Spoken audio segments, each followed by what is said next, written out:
Hi, and welcome to Green Cross Global Talking Heads. My name is Ross, and I'm the Learning and Development Manager, Health and Wellbeing here at Green Cross Global. And I'm delighted to be joined with Ellis, who is our lead business psychologist. And today we are going to be talking about stress.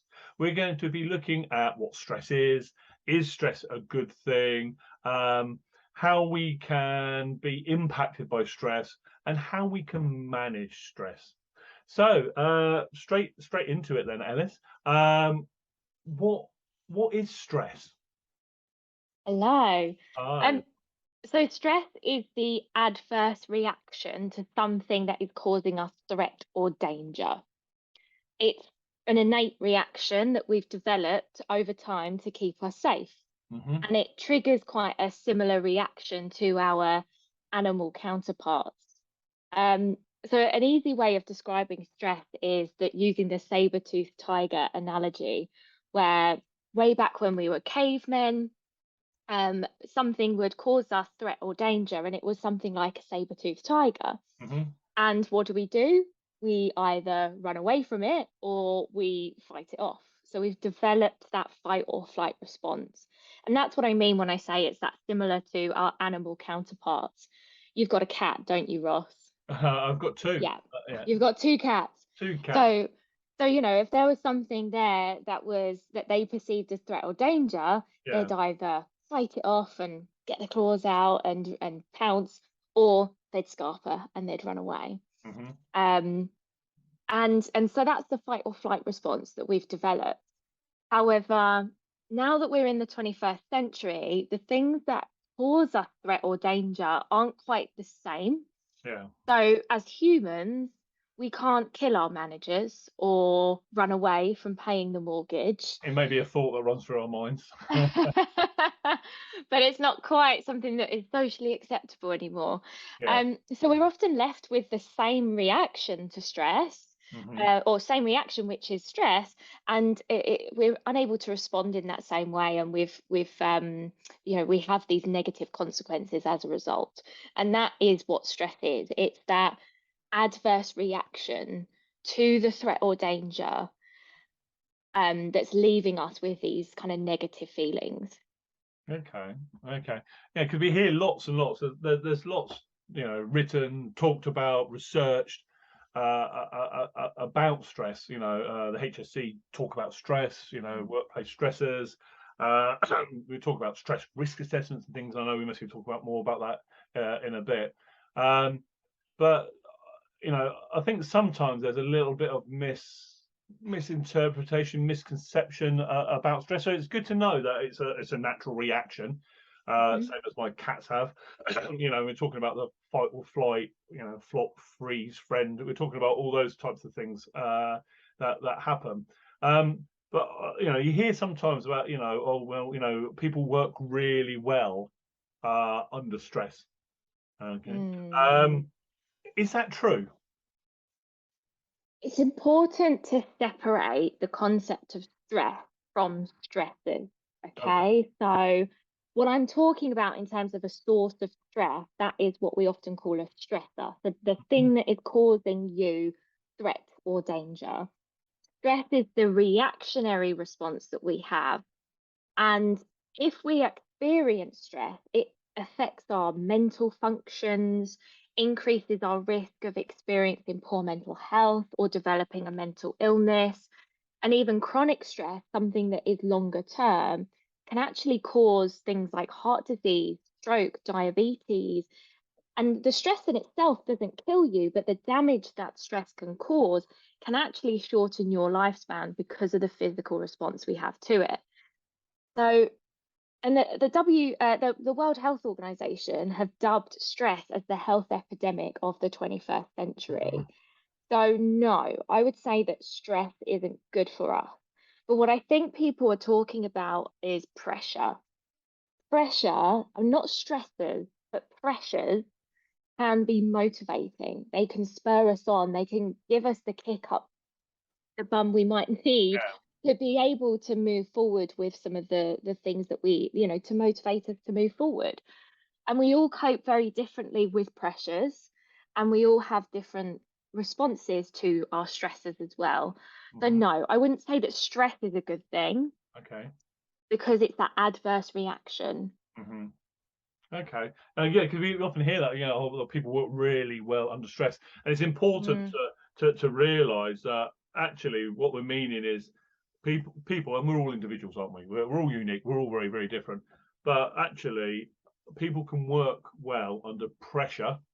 mhm, Adverse pressure can lead to stress, and then, as you mhm. said, stress will lead to physical long-term illness, and that's because the going back to this fight or flight theory of the saber-toothed tiger, what the body does, Yes. changes blood pressure, changes heart rate, changes our breathing, digestive system, even How we release glucose into the bloodstream. glucose Yep. into the bloodstream, the use of adrenaline, switching off even reproductive system. That Mhm, continual being happening to our body. Well, yeah, it will lead, as you said, to long term, early menopause. It can mhm. lead to digestive problems, heart disease, diabetes. Because if you're not using that glucose, so it's really, really interesting to know that actually, there is a bit of a misconception that people work well under stress, and it's putting that defining line under stress isn't good. It's the adverse effects.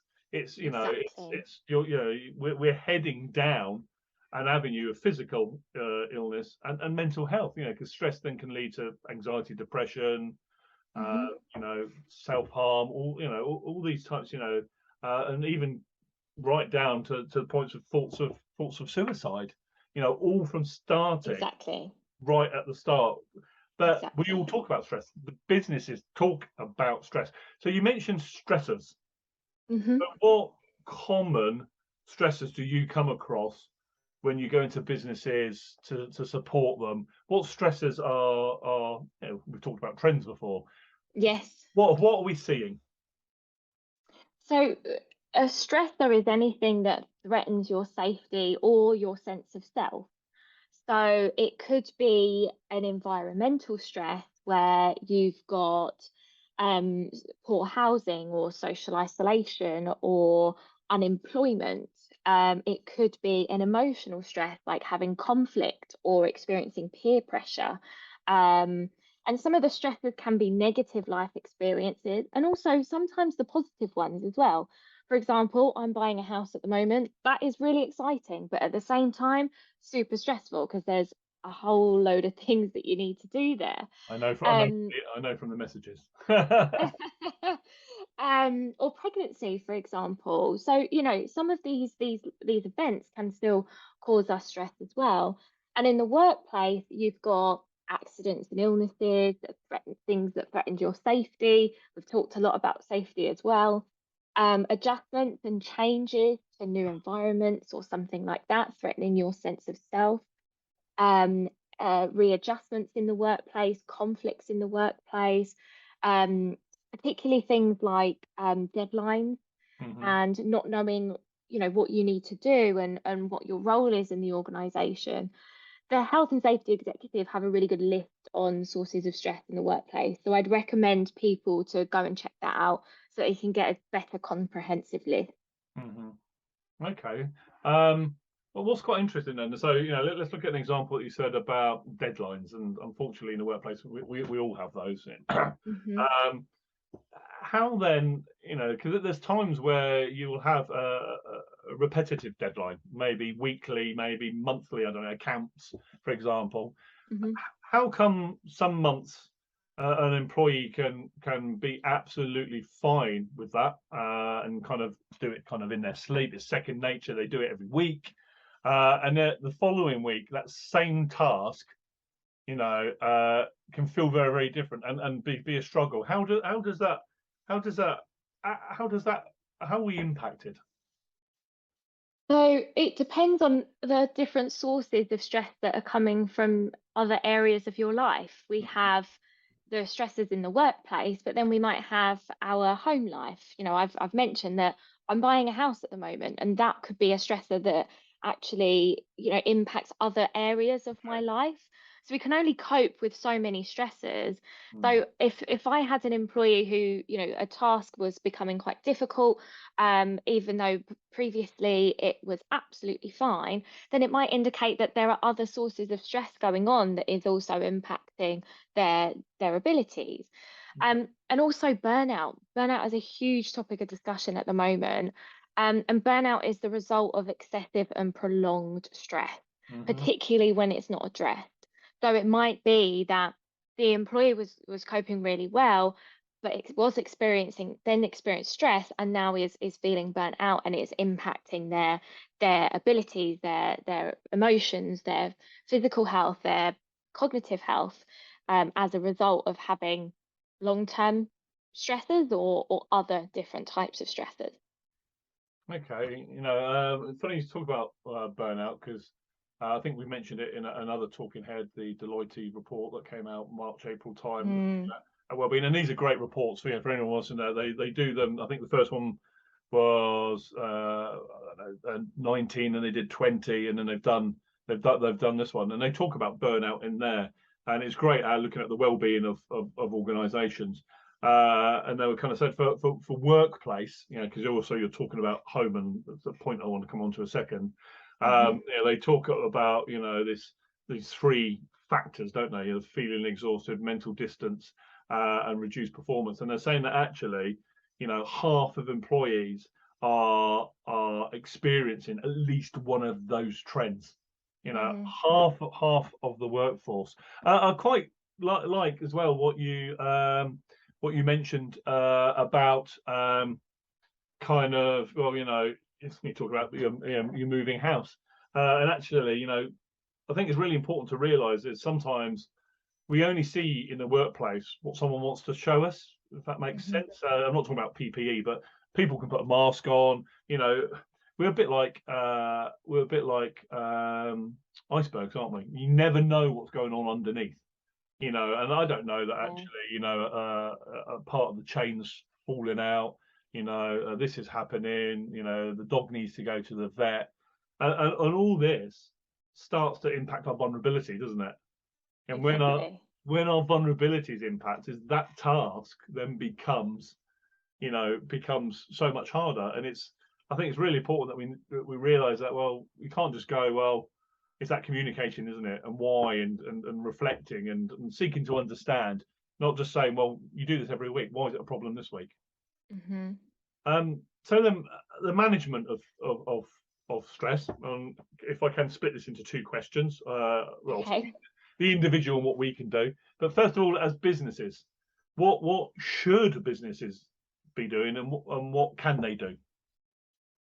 I would have a strategy in place, but from that strategy starts off with a risk assessment. What is going on in the organization, or what are the risks that are happening or that could potentially happen to our employees.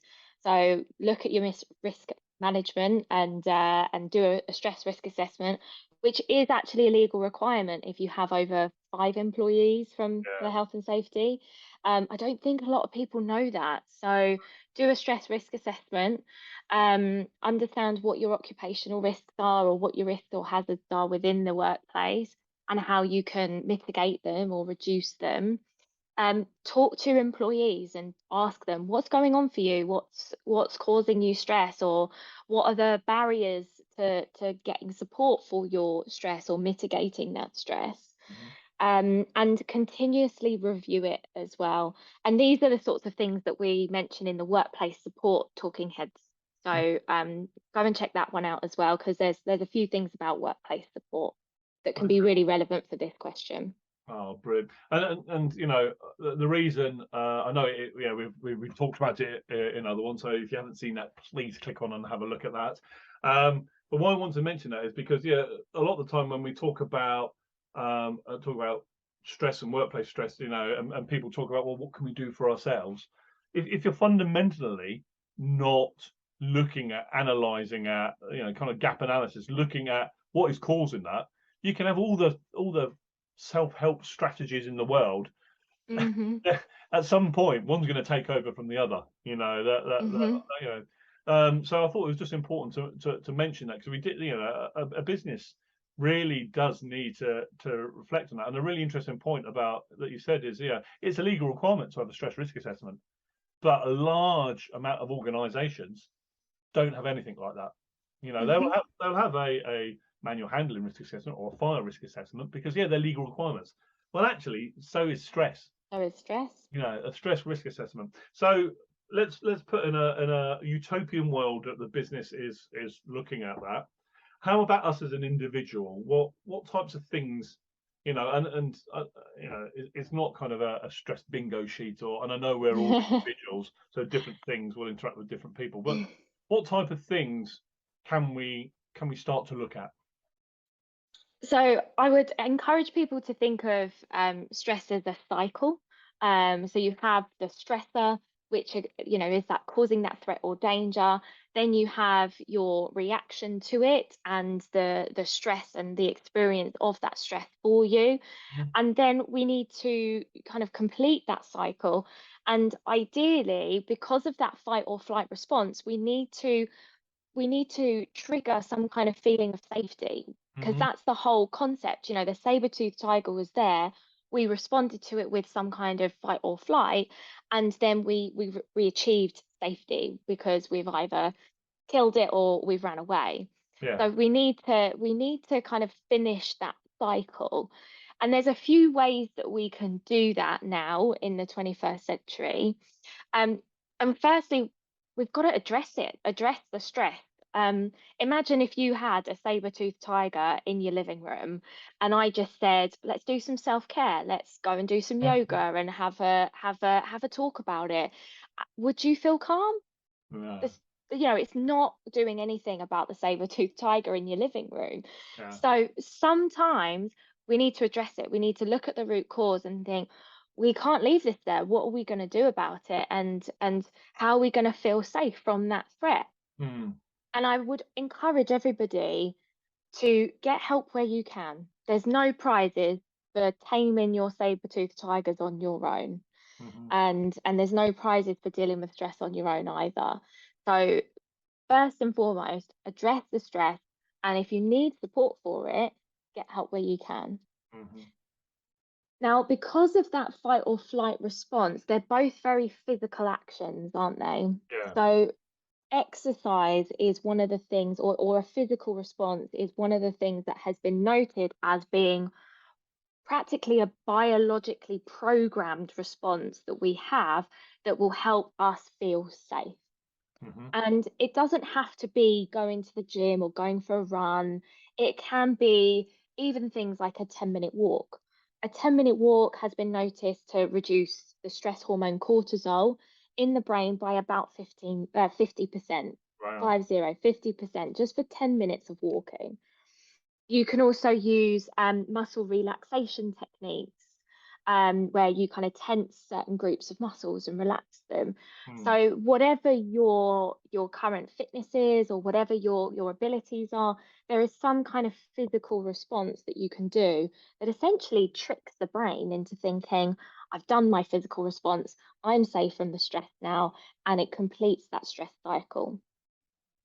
Okay. There are other things that you can do, and this is where I would certainly go back to what you said earlier, where everybody's different. Mhm. Not everybody is going to appreciate all of these different Yeah. strategies. So you've got to do what works for you and your own interests or well-being. Breathing exercises has been shown to lessen symptoms of stress, reduce your blood pressure, and that also signals to the nervous system to find your calm and feel safe. Mhm. Um, Socializing, humans are innately social beings, and having support from people that you trust can reduce stress as well. Um, Laughter as well, finding something that you can make you laugh. And when I say laugh, I don't mean a little chuckle. I mean actually Yeah. something that you find really funny, that you will actually have a proper sense of humor too. Because it stimulates so many organs and parts of the brain that it releases that tension and stress and releases those good endorphins Yeah. to help counteract the stress. Um, I could also say the same for affection as well, actually. In addition to the socializing benefits or the laughter, that physical affection where you, I don't know, have a hug from someone Mm, releases that oxytocin and that chemical that benefits your brain and your body. Again, tricking your brain into thinking you're safe, you're supported, um, and supporting you from that stressor. But ultimately, I would also encourage people to make sure that they express it. Don't bottle it up. Ease your stress by talking about it. You can, or if you don't want to talk about it, you can also do things like music, art, those creativity type responses where you can express yourself in other ways. okay. Wow, an exhaustive list. But I think it needs to be, because not all the times that thing going to work. Exactly. It just depends where we are.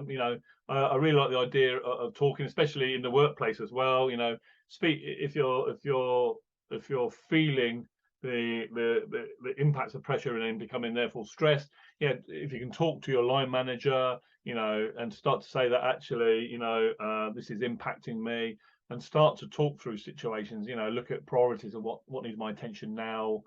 Does this need to be done this week, next week? The interaction, going for a walk, and after reading that myself, I've started doing that 10-minute walk, and it's amazing.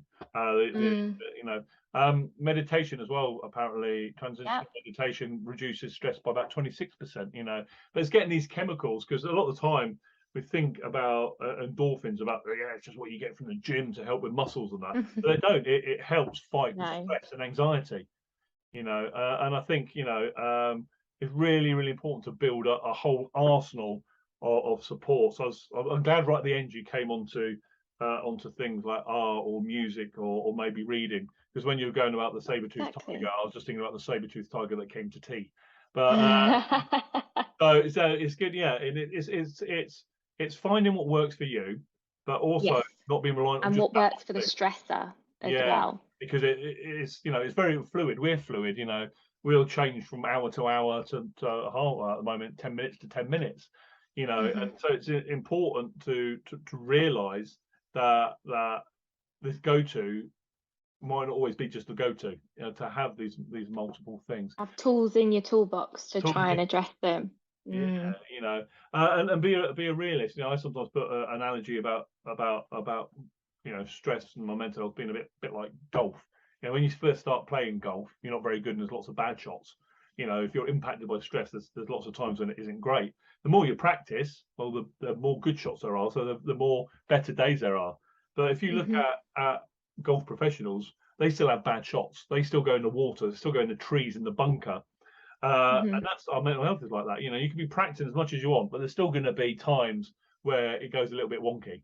But it's about, like the pro golfers, it's what club they get out of the bag, their recovery, what Hmm. they do next. And I think it's really important. So thank you for sharing that these multiple things, and we've got to have a golf bag full of coping strategies as well, because depending on where our stress ball is, where we're positioning, the wind, the rain, all those types of things. It's going to be a different permutation each time.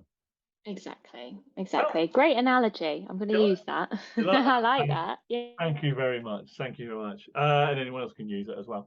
No, it's been a pleasure to speak to you about stress. Kind of debunking the myth that stress can be good. Looking at actually what stress is, the poor saber-toothed tiger, and looking about what we can do about it when the saber-toothed tiger comes to tea. Okay, Ellis, it's been an absolute pleasure to talk to you, and everyone that's clicked on to have a look at this session about stress. There's lots more available as well. Thank you very much, and goodbye. Goodbye.